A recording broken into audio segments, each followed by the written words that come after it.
Yo, what is going on, guys? I'm back again with another video. Recently, in the age of streaming and even podcasting, soundboards have to be the norm in your setup, especially if you want to go into something like podcasting. But not all soundboards are really affordable. Not everybody even knows how to use them. The question that comes in then is, how beneficial is it for beginners and for people who are just trying to start? In this video, I'm going to be taking a look at the Maono AMC2 Neo soundbar. This too is gunted for beginners, especially for people that may not know their way around a soundboard, and at the same time it's also affordable. But before I even get into all that, just make sure you subscribe and follow, just so you can stay tuned for more videos like this. So this is it in all its glory. So the first thing that obviously stand out, like any other soundboard, is going to be the RGB lights, just to guide you, to tell you what's on and off.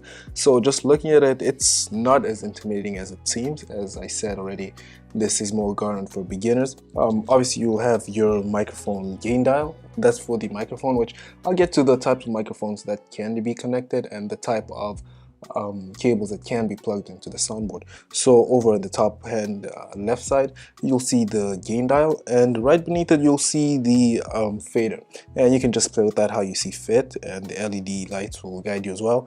And you also do have the aux dial. Now that one is more so just tinkering with the volume, how you want to play with it. And of course, in the center, the big knob, you'll have the overall output dial. Again, you can just tinker with that how you see fit, and the LED lights will guide you. And the far right, you'll find the fader again. Now, something cool and a little neat is on the top right hand side, you'll see a couple LED lights, and one obviously you'll see is for the battery. Now this is a wireless soundboard. You can use it via Bluetooth, and it'll indicate to you how much battery is left. And from my testing, the battery does die pretty quick, but at the same time, it depends on how much you use it. If you leave it on, if you're a little careless as I am, then it's going to last shorter than it probably should. And what I really like about this is that it's simple to use, especially again for beginners. And even the LED lights, and I'm just someone who likes custom lights, things that just look a little vibrant, a little more eccentric, and this is just more inviting. For me personally, I like to have things that look just stand out and pop out a little more. Now as for the battery life, it lasts for about 7 hours.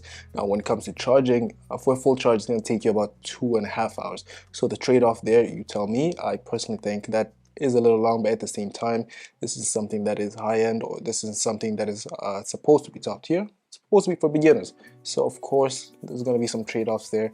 2.5 hours for a full charge, maybe a little much, but at the same time, you don't have to use it wireless. Now we get to the actual ports at the back and what you can actually be able to connect to. So at the back, of course, you're going to have 2 USB-C ports. Now one of them is going to be for charging, and also if you want to be able to use it wired, then as long as you have that plugged into your computer, then you can use it that way. Now the other one is also if you want to be able to plug into another device, another medium. It could be your phone, your tablet, and so on. And then there's going to be 3 overall aux outputs. Now one of them is obviously going to be for your main device, the other one is going to be a secondary, the third one is going to be for your headphone. And as I mentioned already, the final port is going to be an XLR for the microphone. Now this is where your soundboard comes a little more into use. So you're going to have the buttons at the bottom, which again may look a little intimidating initially, but once you really analyze them, you probably will start to get used to and assimilated to them. So the buttons at the bottom right, obviously named A, B, and C, those are going to be for your custom sound, which you can put whatever sound you want. And as for the bottom, you're going to have your pitch resets, your direct monitor, and your sidechain. Now as all the other buttons, these buttons also do light up depending on whether they're in use or whether or not they're not. And then at the bottom left, you do have a 48-volt phantom switch and the switch button. So nothing really too complicated. Now, these buttons, of course, can be used whether you're live streaming, whether you're recording. Now with all that information, the interface starts to make a little more sense, knowing what dials, what buttons you're going to be using, and exactly what each of them is for. Now, of course, if you're a professional, you already know what exactly each means, but for the beginners, the more you just start to use it, the more you start to get a hang of it, you'll start to assimilate. It'll be like second nature. So as it comes to the quality of this soundboard, one of the things that stood out to me is how light it is. Of course, that's a good thing if you need to transport it somewhere, but at the same time also something that I really like is the fact that it's not prone to fingerprinting. So of course, presentation is everything. You don't want a messy soundboard just for your own sake and also just for presentation wise. Now the streaming platforms that it's compatible with, of course, are the usual and the obvious ones. You can stream on Facebook, YouTube, Twitch, even Discord, and so on. And that's just good for versatility. You don't want to be locked into one type of streaming medium. So whatever you may be wanting to stream on, then you still will be able to use the soundboard, as it's effective on each of those mediums. Now, of course, also when it comes to the ease of use, especially considering that this does work also with Bluetooth, it is Bluetooth 4.2. Now the latest is Bluetooth 5.3. This isn't even Bluetooth 5.0. So when it comes to latency, it may not be as bad as I think it should. As for my testing, it was able to connect easily, and there isn't too much latency at all, considering it is Bluetooth 4.2. Now, I personally, regardless of what device it may be, earphones or even a soundboard, I always prefer Bluetooth 5.3 because having the latest Bluetooth is like having the latest firmware or the latest iOS update on your phone, or having the latest Android update. It just makes sure you're up to date and just takes out all the bugs, all the lags, all the glitches that you may experience if you were not on the latest update. So having a Bluetooth 4.2, sure, that's not a crime, it's not the worst thing in the world, but I just personally like to see a Bluetooth 5.3 notation there, just for the fact that having Bluetooth 5.3 ensures that I'm getting the best experience regardless of how my experience is. So when it comes to latency, it's about 20 Hz to 20 kilohertz. Now again, also that's not the end of the world. It's not going to be anything that are you noticeable, but that's just something to keep in mind if you're a latency buff. So that's it for the overall interface of this soundboard. Now let's get to the actual conclusion. That's the soundbar, and what are the overall conclusions that I have.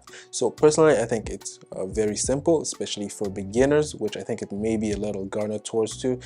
After you spend a little time getting used to it, assimilated to it.